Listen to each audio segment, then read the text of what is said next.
اللہ نے پیغمبر کی ایک ایک چیز اللہ نے محفوظ فرما دی ہے۔ سیرت کی کتابوں میں آتا ہے نبی علیہ السلام کے 30 غلام، 21 باندیاں، 12 خدام، پھر کس خادم نے کون سی خدمت پیغمبر کی ہے، کس خادم کے ذمے کیا خدمت تھی، اللہ نے وہ بھی محفوظ فرما دی ہیں۔ حدیث کے اندر آتا ہے حضرت انس رضی اللہ تعالیٰ عنہ کے ذمے گھر کی ضروریات کو پورا کرنا تھا، حضرت عبداللہ بن مسعود کے ذمے جوتا اور مسواک کی نگرانی تھی، اور حضرت عقبہ ابن عامر جوہنی رضی اللہ تعالیٰ عنہ کے ذمے تمام خچروں کی نگرانی تھی، اور اس طرح آگے حضرت اسلم بن شریک رضی اللہ تعالیٰ عنہ کے ذمے لگام کی دیکھ بھال اور اونٹنیوں کی نگرانی تھی، اور ایسی حضرت ام ایمن رضی اللہ تعالیٰ عنہ کے ذمے وضو اور استنجے کا پانی اور لوٹے کی نگرانی تھی، حضرت معاقیب رضی اللہ تعالیٰ عنہ کے ذمے یہ انگوٹھی کی نگرانی تھی، حضرت بلال کے ذمے آذان تھی۔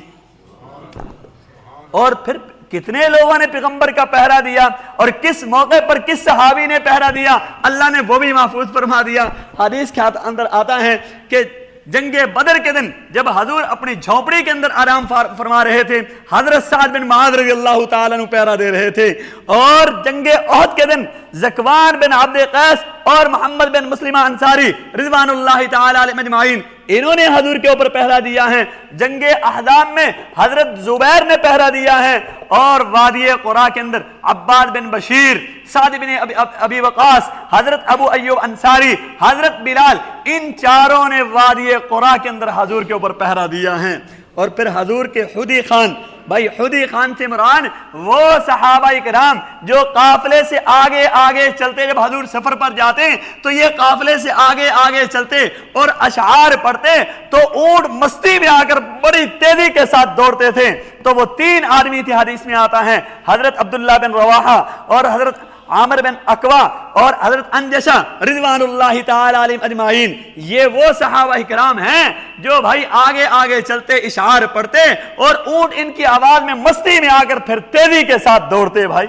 اور وہ صحابہ کرام جو نبی علیہ السلام کے فرامین کو لکھنے والے تھے، جن کو ہم منشی کہتے ہیں، بھائی پیغمبر کے منشی کون تھے؟ حدیث میں آتا ہے حضور کے منشی ایک کا نام حضرت ابو بکر ہیں، ایک کا نام حضرت عمر ہیں، ایک کا نام حضرت عثمان ہیں، ایک کا نام حضرت علی ہیں، ایک کا نام عبداللہ بن ارقم ہے، ایک کا نام عامر بن فہیرہ ہے، اور ایک کا نام ثابت بن قیس ہے، ایک کا نام شرحبیل بن حسنہ ہے، اور ایک کا نام ابی بن کعب ہے رضوان اللہ تعالی علیہم اجمعین۔ یہ پیغمبر کے کاتب ہیں، پیغمبر کے فرامین کو لکھنے والے ہیں، پیغمبر کی باتوں کو نوٹ کرنے والے ہیں۔ تو بھائی پیغمبر کے مؤذن کتنے تھے، اور کون سا صحابی کس موقع پر مقرر تھا؟ حدیث کے اندر آتا ہے حضرت بلال، حضرت عمر بن مکتوم، یہ دونوں مسجد نبوی کے مؤذن تھے، اور حضرت ابو محذورہ یہ بیت اللہ کے مؤذن تھے، اور حضرت سعد قرظ یہ مسجد قباء کے پیغمبر کے مؤذن تھے۔ اور وہ صحابہ اکرام جن کو اللہ کے نبی نے ایک ہی مجلس کے اندر اللہ کے نبی نے جنت کی بشارت عطا فرمائی، اللہ نے ان کے نام بھی محفوظ فرما دیے۔ اللہ کے نبی نے ایک ہی مجلس کے اندر بیٹھ کر کہا، لوگو ابو بکر فی الجنہ، عمر فی الجنہ، عثمان فی الجنہ، علی فی الجنہ، طلحہ فی الجنہ، زبیر فی الجنہ، عبد الرحمن بن عوف فی الجنہ، ابو عبیدہ بن الجراح فی الجنہ، سعید بن زید فی الجنہ، سعد بن ابی وقاص فی الجنہ رضوان اللہ تعالی علیہم اجمعین۔ تو بھائی اللہ نے پیغمبر کی ایک ایک چیز محفوظ فرما دی ہے۔